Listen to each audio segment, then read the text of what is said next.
following program is rated MAL, contains strong language, and is intended for mature audiences.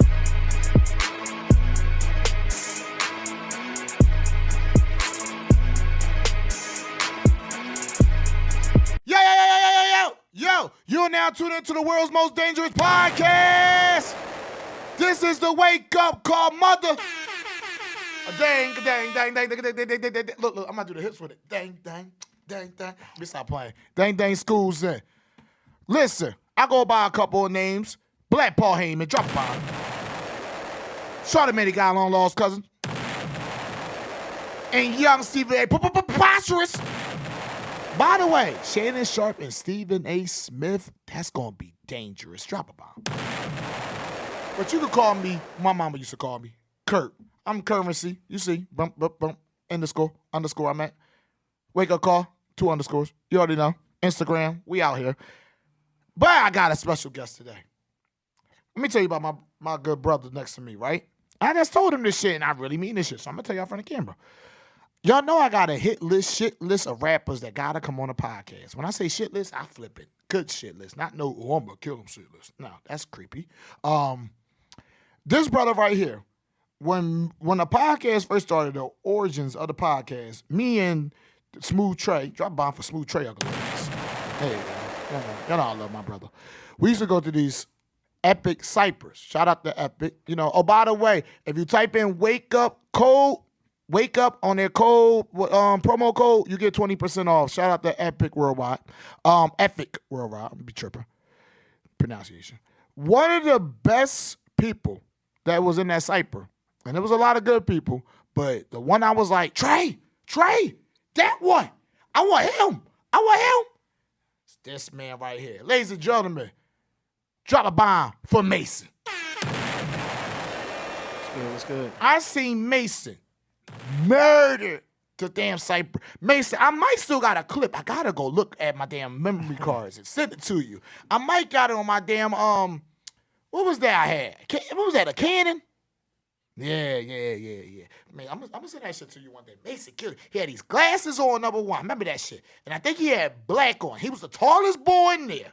And he does rip that damn beat. Bugs, no, but shout out to Bugs. Yo, Mace, I'm glad you here, brother. Thank you, man. Thank you for having me. Yeah, that was pre-pandemic Philly hip-hop. It was different. It was different times. On South Street, before South Street kind of died. I think South Street kind of died. Oh, it super died. I mean, it's like an occupied territory now. Like, you know what I mean? The police state down there, so. Exactly. It's sad. All right, sorry. We know what the bounce back of South Street is like. It'll come back. It'll come back. Hell yeah. That shit gonna be beautiful. Probably gonna be like more black-owned businesses. More, we'll see. It'll probably be North and Liberty's part 2.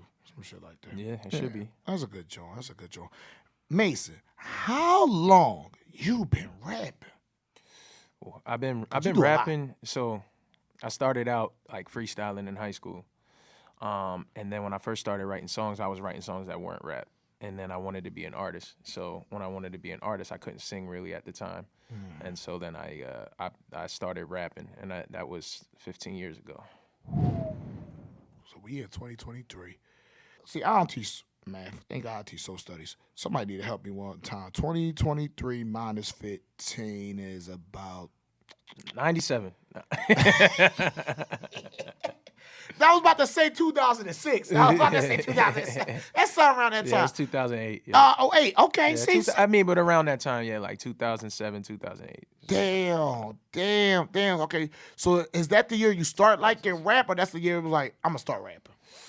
That's when I started rapping. I fell in love with rap, like really fell in love with rap at 14, where I couldn't stop. Like I always listened to rap, but when I fell in love with it was like when I was like 14, when I was first going into high school. All I could listen to was rap nonstop. Do you remember the first rapper you admired?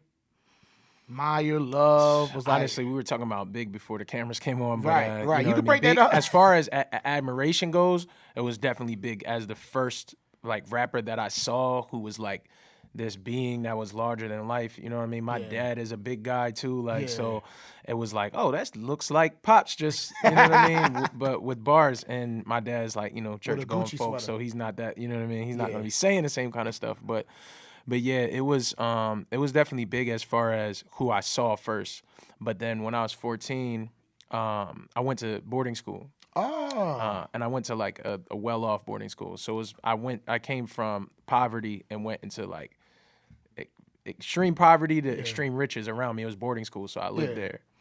And M has this song called Rock Bottom. Eminem has this record called Rock Bottom. Yeah. And I always cite that as the moment that I really fell in love with rap, because I didn't know what poor really was until I was around like super wealthy people. Yeah. And he was a rapper that I could relate to, because he's like he's on the song, he's having trouble, like, you know, he's talking about trying to get diapers for his daughter. And I felt like, oh, I can relate to this person. Yeah, and he's like, you know, he's in a state, right? He's in Detroit, and he's seeing like, you know, the drug dealers and them being flashy and whatnot. And he's like, man, I just want to rob everybody because I need to, you know, to get ahead. You know what I mean? And so like my relationship to that and like how much I could relate to that kind of threw me in. And then obviously I went crazy down the Jay-Z hole, you know what I mean? And that was never coming back. Now, obviously, like before that, State Property and Locks, like in middle school and whatnot, was like, they were shit. Hell yeah. So basically, me and you sound like we like the same type of rappers. You know, Biggie. I love him. I low key underrated love him a lot. M is definitely like 7 for 6 favorite rapper of mine ever. It gets switched up at the remember I told you the 3. The 4 is Meek. After that 4th, it gets switched up all the time. It could be 50, it could be M, DMX. I change it up a lot, but I love M. It's funny you brung up M. I was doing my research on you, and on YouTube. Shout out to your YouTube, by the way. One of the YouTube shorts you got like a gray hoodie on, right? And you just spitting, like you was killing it, bro. I swear to God, you gave me Eminem vibes. Like you literally gave me. I'm like, yo, that's a Philly version of Eminem. I swear, yo, we got. Yeah, I can't get it out of my. Yeah, I definitely can't get him. Like, and even now, like as I got older, it's just like I can't really relate to M stuff as much. You know what I mean? The older stuff I could really, really relate to. And it's not to say that he's not an incredible rapper now. Like as far as his technical ability, it's just like the stuff that I relate to. Is like the older stuff. And so there have been artists like Kendrick and you know, honestly, like my favorite rapper is Black Thought. Wait, that's your favorite rapper ever? My favorite rapper ever. Ooh, and I drop think a he's bomb on also Black Thought. technically the best. Can you give an argument why? No, I mean, I don't mean technically like as in for the argument. I mean technically like as a technician of this art form, if you break down his abilities, like his just his overall hip hop IQ is just higher than everybody else's. You know what I mean? And that's where like you get into arguments for me, like when it comes to like M and whatnot. And it's crazy because you can't really call Black Thought the best rapper ever. Like from a standpoint of everybody like feeling that way because of record sales, and mostly because it took him a really long time to get personal on records. Like he's very well known as somebody that chose to leave his personal life out of the music. You know what I mean? Where you couldn't get to, he's just low key. You know what I mean? But man, I've never seen somebody have such a crazy late career like him and Nas. You know what I mean? Like, Thought put out like the Streams of Thought Volume 1, 2, and 3 that were just really, really crazy. And they just put out that L. Michaels Affair album that I really loved. And he put out the Danger Mouse album. I'm like, man, you put out 5 albums this late in your career that are all crazy. And then Nas, obviously, with the King's Diseases. And whatchamacallit? Magic. And the Magic 1 and 2. So... that is wild. Yeah, it's late, and it's just like, man, and these are masterpieces. Like they really are masterpieces. And I feel like when people get, you know, the people that aren't listening, when they go back and listen, they're gonna be like, oh, like this is different. Yeah, man. I think, you know, what's crazy that I love about. I didn't know Black Thought today. Thank you for waking me up today. I love that how. The whole, how can I say these words? Back to my pronunciation problems. Stigma. Here we go. The stigma that once you get like 35, you can't rap no more. And they over here breaking because they definitely, I think Black Thought in his mid 40s. He got to be in his mid 40s. He got to be like 45, 42, around that. Thought is probably 50. Yeah, I would pushing imagine so. pushing the late leg of 40. He I probably, mean, the reason why people said that you couldn't be a rapper at 35 is because it wasn't old enough to have people that were at 35 to do it. that too. Hip hop, that's turned 50. They didn't get and you know, with youth comes that lack of knowledge. You know what I mean? When we're young, we think we're gonna live forever, and we think we know every damn thing, and so everybody was saying that until you got to see what hip hop was like as it got older, and we had a couple of people that aged really, really well. You know what I mean? Yeah. The Jays in the 50s and the Diddies And the Nas and the right. M's and shit, yeah.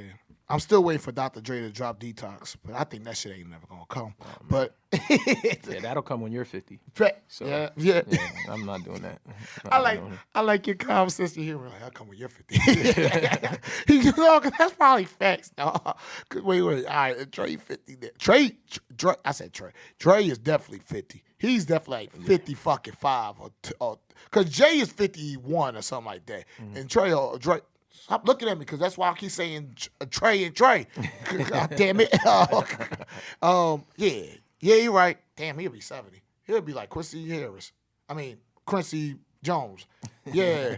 God damn, what's going on today? So, all right, so you told us your love of hip hop. What was your first album, first project you ever worked on? Tell us about that. And what was the process of that?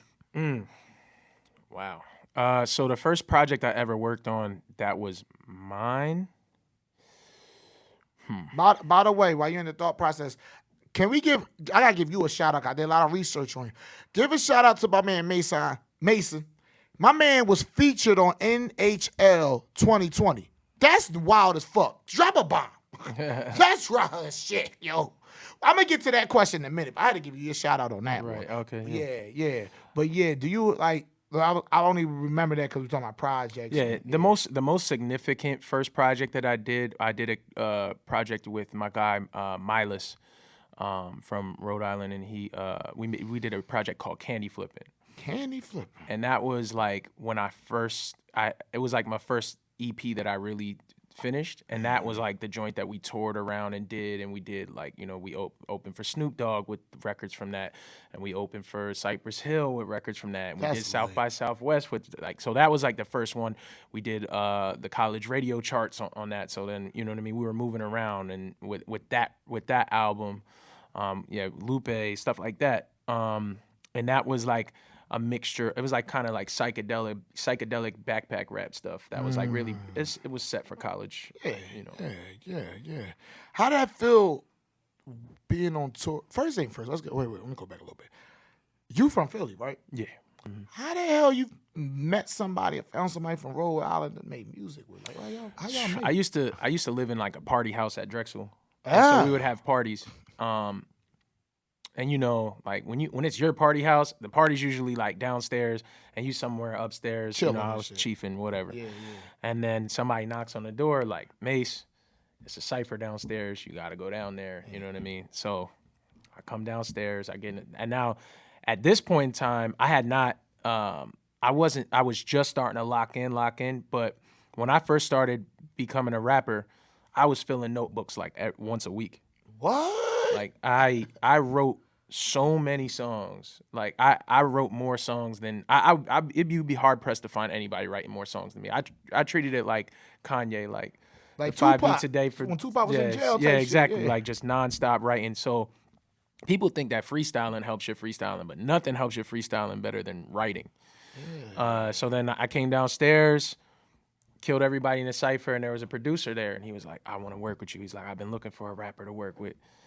I want to rock with you." And then, you know, I literally like went to his dorm room to work on the first joint, and we did that. And he started sending it around to his friends in college, and we started sending it around, and then we started hitting the bar scene and whatnot. We were really much really heavy on the college scene versus the Philly hip hop scene. So I would like kind of dip in and out of that world, and then eventually, you know what I mean, was in that scene heavy. But really, I was just in the college scene, and the college scene, you can build an audience a little bit easier. Yeah. It's kids that are like looking for stuff to do anyway, and they're looking to be a part of something. You know what I mean? So if they feel like they're a part of your rise, you know what I mean? They tend to. Yeah. No, like I was telling you off camera, that's how the Waco call started. Trey ass had a whole record studio in his damn apartment. Remember remember that little ass record studio you had? So like that's how me and Trey met.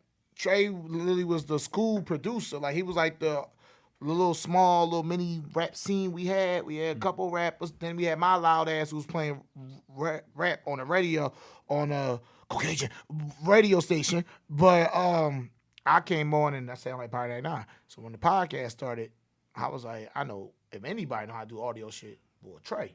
So I get that. That's how the Wake Up Call started. Wake Up Call. So I relate to that a lot. What was your major in Drexel? I didn't even go to Drexel. Oh shit! Okay. That's a crazy thing. Yeah, I had dropped out of college like after one semester. I kind of did too. Yeah, nah. I mean, like I had a grant fall through, and I was like, no. I was like, I didn't believe in paying for an education. And it's not for everybody. But for me personally, I didn't believe in paying for an education, and so all I was gonna do was what I did was I dropped out and then I went to community college. Yeah. And then I had a corporate job, and right when I had this corporate job and they were getting ready to pay for me to go back to school to go from a filing clerk to a sales position. You talking about in the city? For the city? Yeah, I was working for a commercial real estate company. Oh, okay. But at the same time, I was rapping and whatnot. Yeah. And they gave me the opportunity, and I turned it down because I was like, I think this rapping stuff is about to pop. And then I got like signed like right after. Right after that, yeah. So.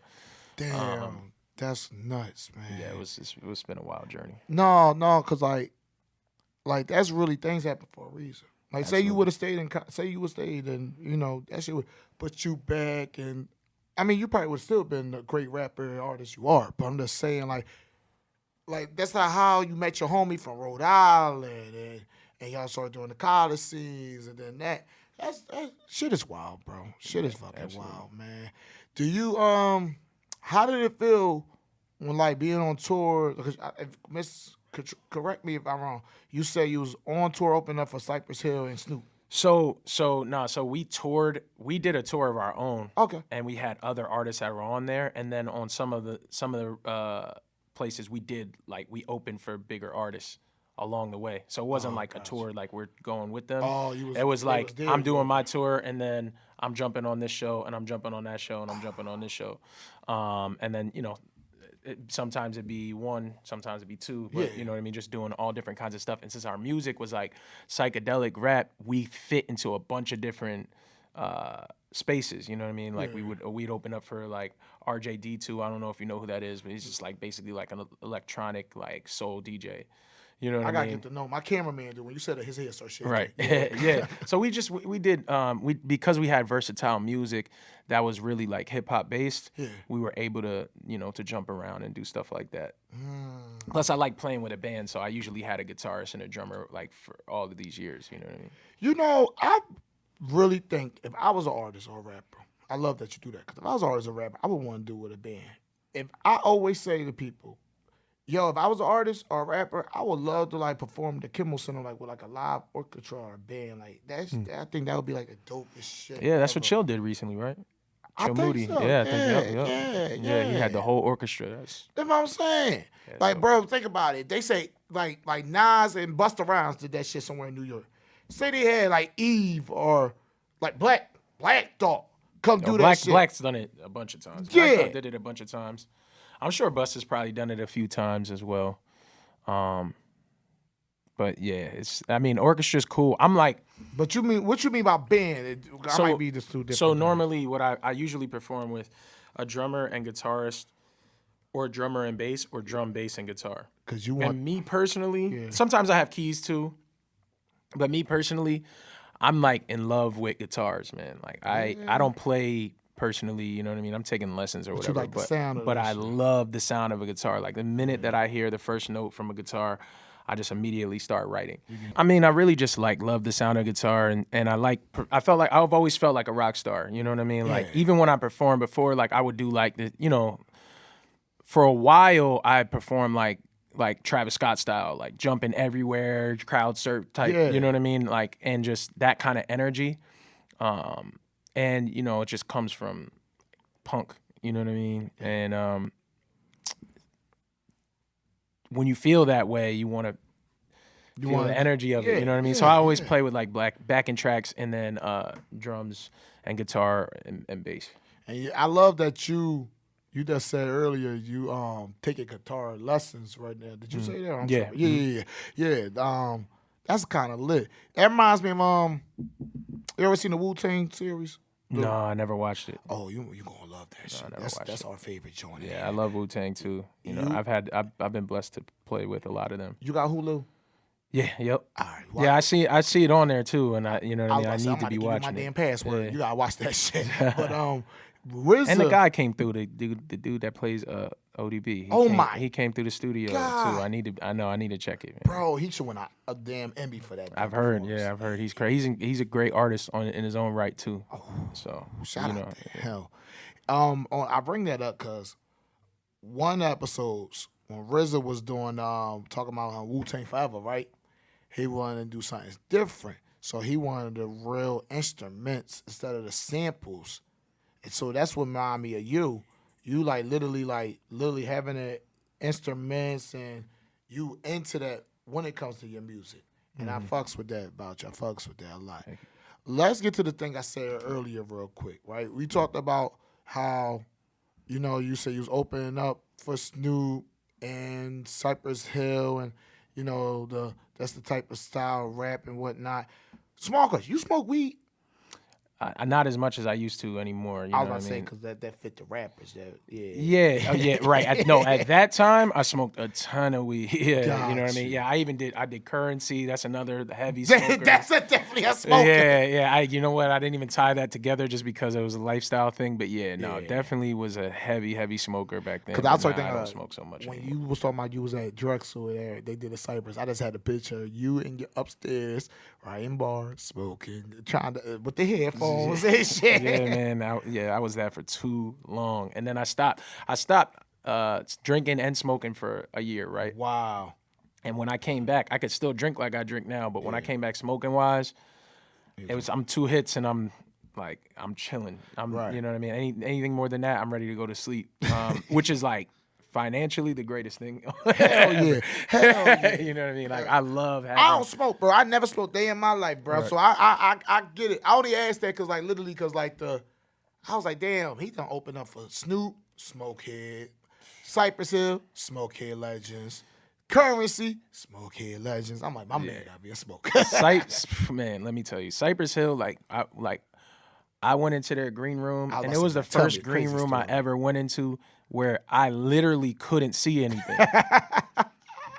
They're going, I'm dapping everybody up, and all I'm seeing is hands coming smoke. Out. Just hands are going like this. I can't even see who it is. I'm like, is this Sin? Like, what it? Right. Well, all right. Like, you know what I mean? Exactly. I'm just like, who is? All right. You know what I mean? And then I'm like, I could barely breathe in there, and I'm like, I'm supposed to go on stage, so I kind of am like, oh man, you know, pay my respects, and then slowly just, you know, back out of there. I'm like, these guys are crazy.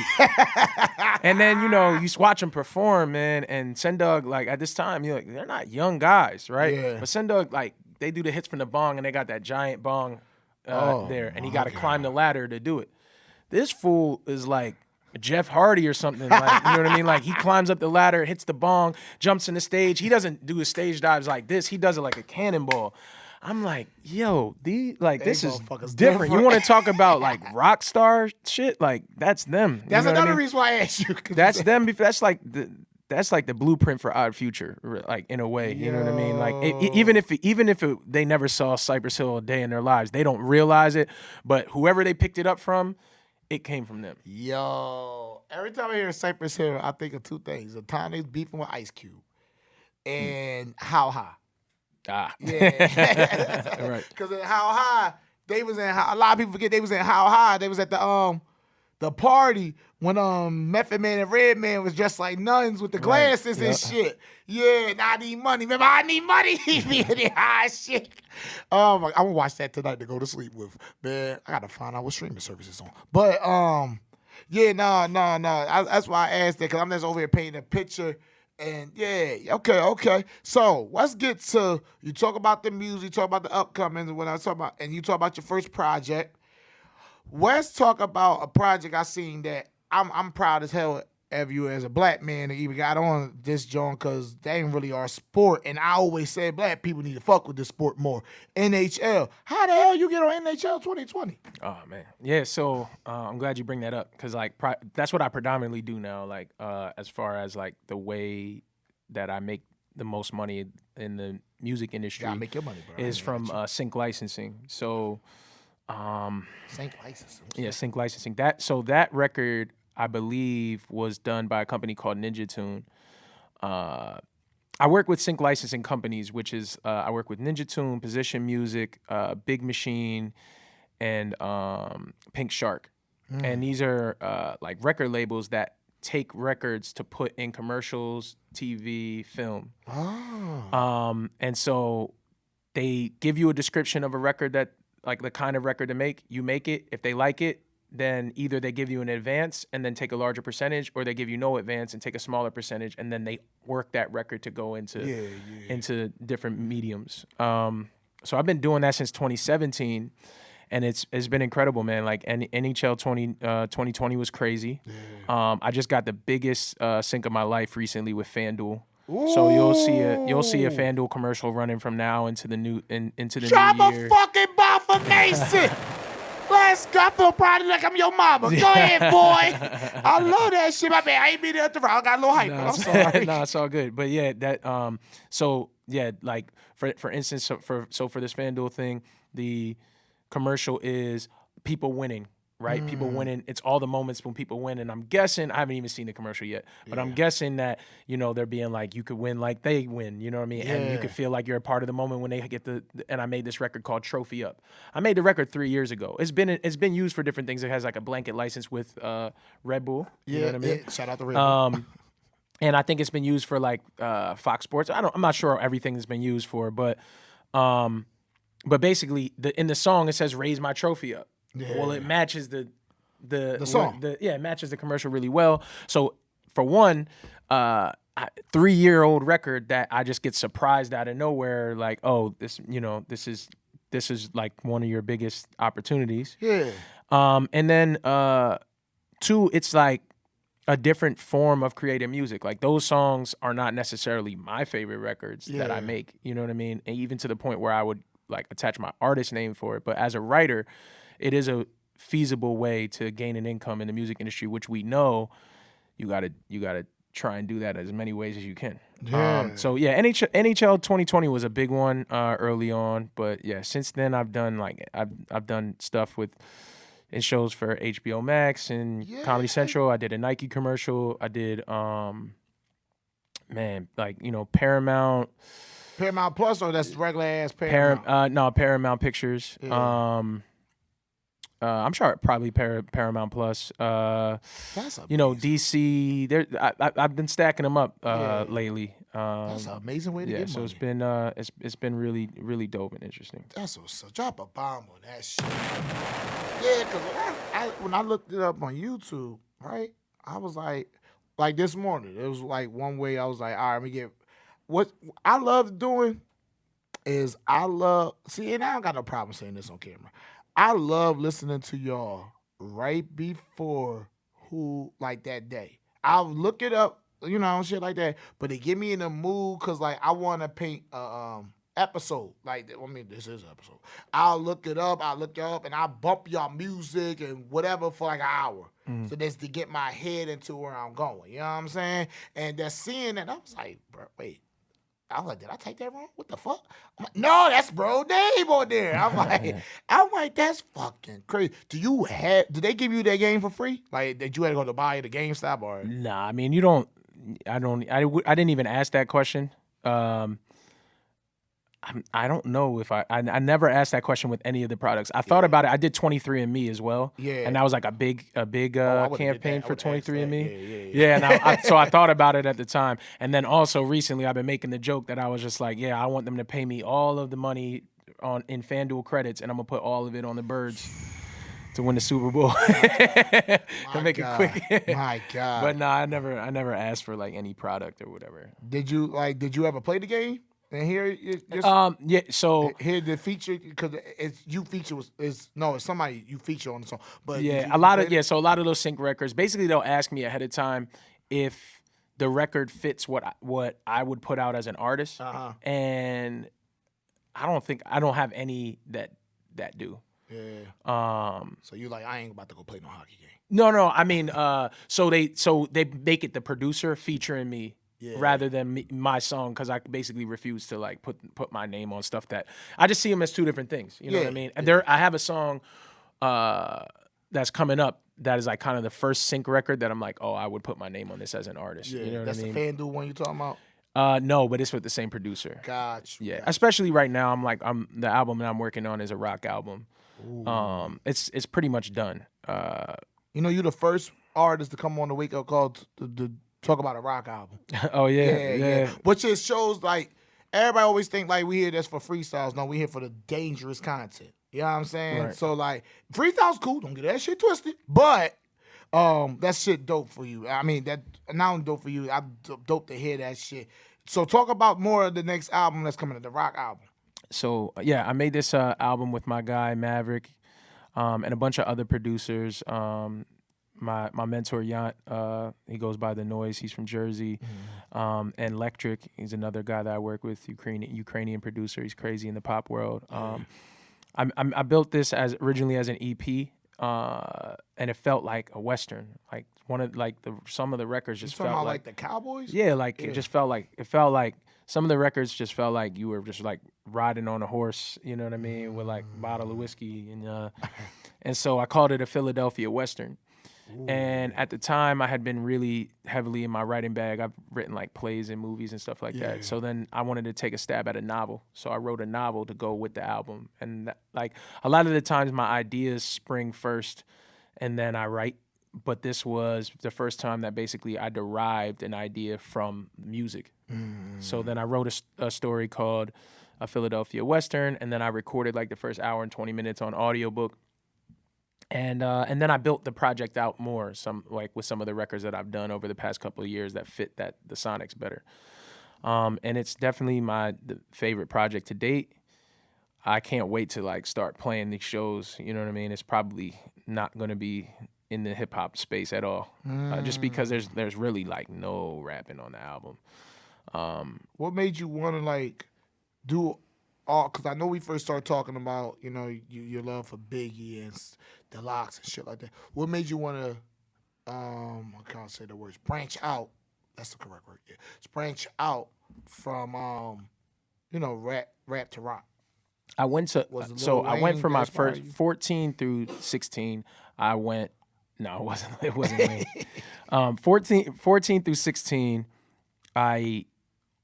Literally all I did was listen to rap music. So I had headphones in constantly, and I was just listening to rap music. And my boys, when they listen to rock, I would just be like, man, that's bullshit. Like, I don't know what you're talking about. Then they were like, but we got tickets to this concert. Why don't you come with us? And we went to go see this band called Keane. Keane, Keane. And this is like the softest rock music you can imagine. Like, they have that record. You might know it because now it's blown up crazy on TikTok called Somewhere Only We Know.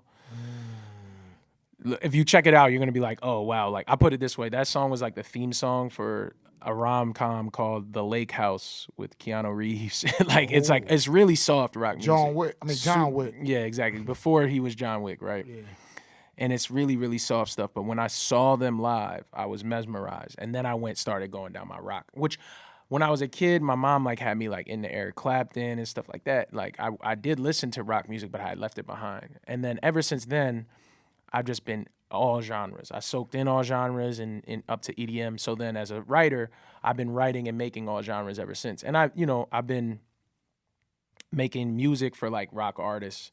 And now the last song that I released was a song called Red Handed, and that's it's pretty much a pop rock record. Gotcha. It's not any hip hop at all. Are you gonna go back to rap when you think? I honestly probably will release rap music at the same time. I feel like if you're gonna be a multi-genre artist, the best way for you to do it is to have full albums of each kind of style Yeah. because you don't want people to hear a song and be like, oh man, they don't got anything more like that though. Yeah, You know what I mean? yeah. So I can't stop making rap. I Yeah. can't stop making it. You 'Cause know you what I so mean? I love made it. like 7 rap records on Friday. You know Whoa, what I mean? time out. Wait, what? Did you just say? Run that shit back. You made 7 records in one day? Oh yeah. Oh, I was shit. Locked in. Yeah. That's wild. Hell, yo. Yeah, I've been locked in. Yeah, and I can't. I have a love-hate relationship with rap, but it's just in my The blood. I fact can't that you stop made it. 7, I don't give a fuck if it's fucking nursery rhymes that you made 7 records. Drop a bomb. That's wild. That's wild to me. Damn. Okay. But I love that. Bro, that made me more a fan of you now. That you above your horizons and whatnot. I love that. Bro, and then let's talk about money. Bro, you can make some hella money off that shit. You got your rap shit, you got your rock shit. You bring them together, you got that crowd, got the rap crowd together at one. Or you do it separately. I don't know if that's your money. But I'm just saying that there's a lot of options for money. I love that shit for you, man. Yeah, thank you. Yeah. Yeah, pop music too, man. I love pop. I love making pop and EDM music. Yeah. You know what I mean? And I just love music. So, I wake up and just do whatever comes to my mind. You know what I mean? I'm zoned in on whatever I want to make. And luckily, I'm in a space now where I have like a creative community where we create ads to whatever's on our desk. If we have this artist or that artist that is looking for records, we make stuff like that. But a lot of the times we just focus on what we feel in the moment. And for me, that could be anything. Got you. So, the place you make your music at, you own that spot, don't you? Yeah. Talk about that. Yeah, I run Breed Studios with my partner Tony Moore. Shout out to that. How long y'all been doing that? I've been there for 5 years. So it's around the same Very time. time So with I the- started in May of 2018, and then in January 2019 got real serious into it. You said February. Say that again. The 2019 date. So January yep. 2019. 2019. Yep. We probably seen you like July 2019. Probably. Yeah. So I was I had been locked in then.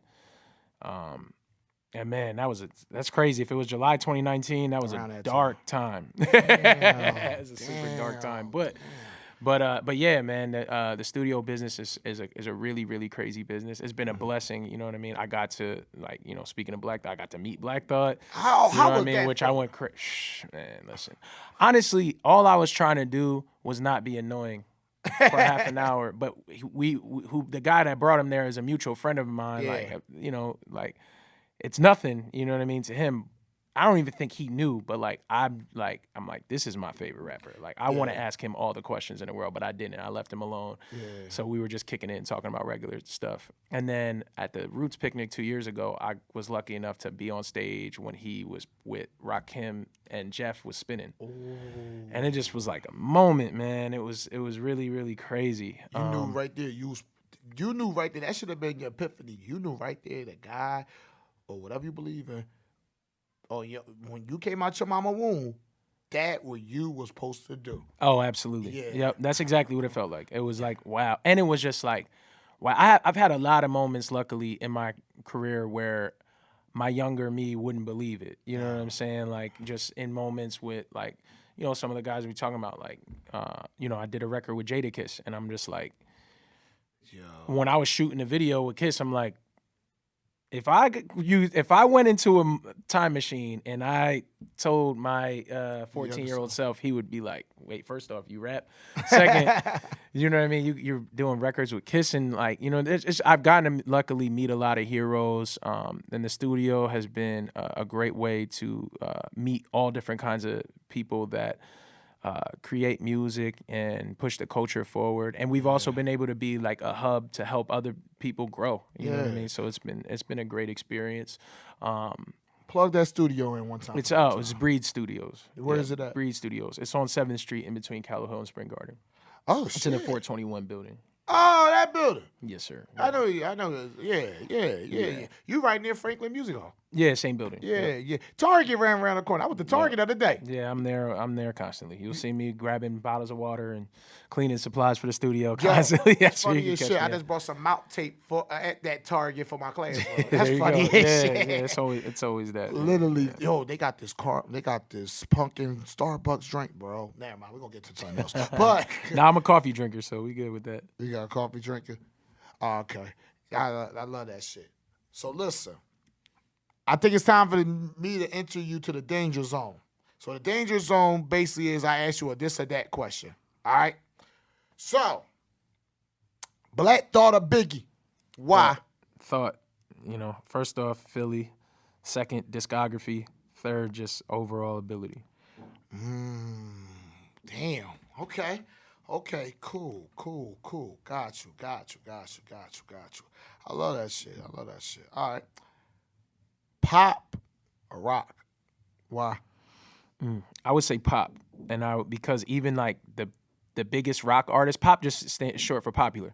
So there's tons of artists that are technically doing rock, and then it's just the best of the rock stuff becomes pop. You know what I mean? And obviously you got Michael Jackson, the king of pop. You know what I mean? And a lot of his stuff is rock inspired, soul inspired. So I gotta go with pop personally. And I think that the cream always rises to the top. Overall, I know people are like, yo, what's on the radio right now is terrible, but it's like, I don't think we're listening to the same radio, because there's a reason why people really, really, really love certain records. You know what I mean?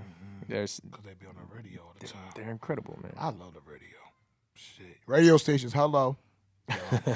That's saying me, you, match and made in heaven. But y'all don't listen. Y'all still see.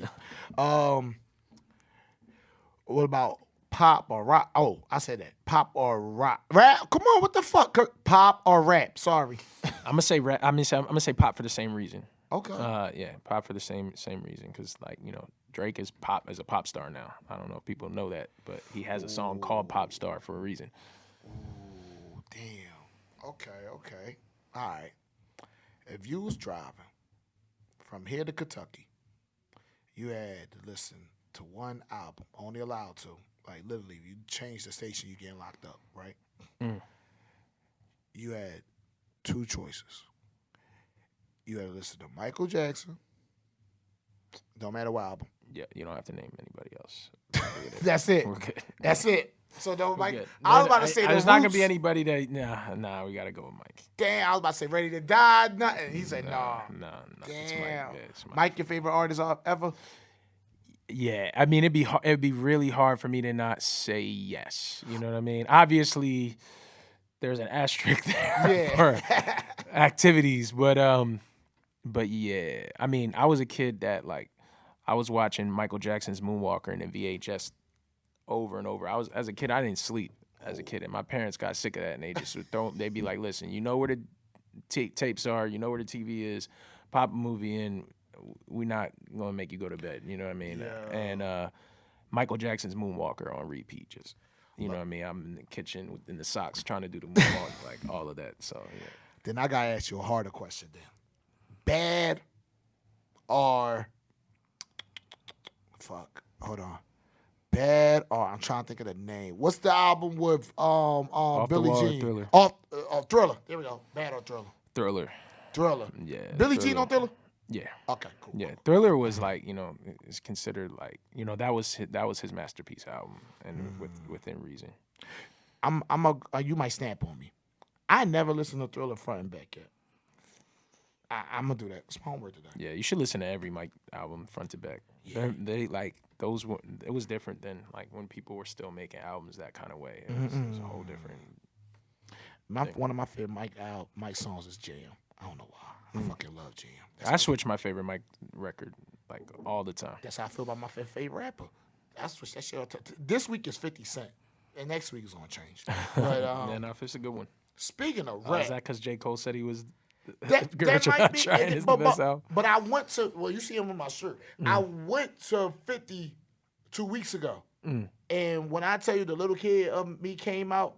Right. I was wilding, bro. I cried when Many Men came on, bro. Little tears came out my fucking eye. But yeah, you know what? It's probably is 50. But then I love Will Smith. Then I love DMX. Then I love him. See? See, I got chill. But speaking of rap, you are artist. I mean, classify that. You are artist. You got a lot going on. You got the studio. You got the rock album. You got the shit on FanDuel, which is dope as fuck. You got the pop shit. But my favorite part of you is the rap shit. So I need my cameraman, Mir. Mir, everybody follow Mir, by the way. Best cameraman in the world. Drop that light. Oh! Oh, shit, Trey, drop them sirens. Oh, Lord. It is time for the world's most dangerous freestyle. Trey, drop that beat. Mason, wake up call. Let's get This for the lost souls who met the crossroads too soon. Different homies hitting bodies, thug bones, you shoot. The kids mimicking vids, images did by indifferent men who been tripping since they boo-boo wounds. I ain't feeling this today. People see me as a hero, but I done shit too villainous to say. I'm getting old with vision pros. You couldn't see something as real as this display. I'm tired of building this diligence, then killing it away. Tell him. Wasn't bad as my issues was. Tell him, bro. No, I'm good. I just had to pick my tissues up. Pistols dumping out in Bristol wasn't for the weak. It ain't get you nothing but some bitches muzzled at the teeth. All my distant cousins did initial scrubbing off the heat. So officials function like they'll get you jumping out the Jeep. And if they don't, accomplices see civil judges and they speak. I escape, thank God. But sometimes I think why every lap around this earth feel like I'm running 8 miles. Why the shadiest of people out enjoying their lives when I needed help? Why all them people bailed and ain't slide? Why I do a bean on the freeway to not be no state prop? Why they talk shooting behind the scenes but don't let K's pop? That's BTS, cause y'all BBS. I'm on BPT and behind at least 3 steps. Damned if my timing is a goal, they hoping he choke. I'm on an island of my own, nobody's close. Writing for everybody still, nobody's ghost, they can't see me. Why have you awoken the goat? Who made the sacrifices open in so many throats? The culturally mode turning numbers like a rotary phone. Vocally, that's how I'm supposed to be though. Cause every time I rap, the audience lie back and dopamine flows. Funny thing is I'm a rock star, not even a rapper. I wrote the book on this shit though. I'm just reading a chapter. There's often a level of calm when you seeking disaster. Try and plug the aux in my phone. I just need an adapter to cope with the changes. These days I'm feeling hopeless. It's dangerous cause I fuck with being faithful, but it's an open arrangement. Me and success keep on thinking about eloping in Vegas, but I'm married to running the streets and talking to strangers. Wasn't a bad kid, always fighting, no choking and strangling, getting jumped. Fist was pumping for adult entertainment. Blood running down my hands and wrists. If you don't stand up, you stand for shit. Both the Joe Rogan's engagement. See, I'm not going on your podcast to stunt, but I'm smoking this. Don't pass the mic. Please pass the blunt. Steve Nash and Green Pastures, we gassing up to the haters. Eat my meat, cats gonna need knee pads for lunch. The city is full of suckers, I'm ducking the vampires. Only thing we got in common between us is us being fly. We're piling up air mileage like damn pilots. And I'm seeing red like Ice Spice's hairstylist. Letting go of last year, so futuristic. My next album's an episode of Black Mirror. I'm a prayer of forgiveness just before the rapture. I saved you, bathed you pussies. Checking on the pep smear, fact share. Whoever at the top, we on that tear. I'm in a new era, boo, yeah, and all I see is cap here. They asking what I'm lacking. I only lack fear. On the carousel of life, shit was never that fair. On the carousel of life, shit was never that fair. Drop that dangerous. I want to hear dangerous. I want to hear dangerous. Most dangerous. One more time. Most dangerous. Oh my God. I might need that damn tissue, my damn self again. Yo. He said, that was bro, yo. That was sick. That was, where they can find you at, bro? Tell me where they can find you at on Instagram. Yo, it's M11SON on all platforms. M11SON. It's just pronounced Mason, you know what I mean? Just by the way, that's the dopest way of how you pronounce and show the word. If I had a son, I'd name Mason name for that like that. Yo, that was, y'all motherfuckers, I get y'all game up on this podcast. I'm sorry, y'all. But that right there, he fucked me. Y'all got go rewind my face. I'm like, oh, yo, that shit right there. This been the world's most dangerous podcast. Follow Mason everywhere. Follow us everywhere. Mason got this rock out. No, you said rock, right, bro? Yes, sir. Rock album about to drop. He got the fan dude shit about to drop. Find his studio. His studio between 6 and 7. Colin Hill. Did I say that right, bro? On 7th, in between Spring Garden and Calhoun Hill. Yes, sir. In the good part of North and Liberties. You know what I'm saying? Go follow me right to that Target. Go holler, make that shit in the studio. That shit was dangerous. I'm done. That shit was, one more time. Can I get another dangerous? Most dangerous. God damn it. I'm done.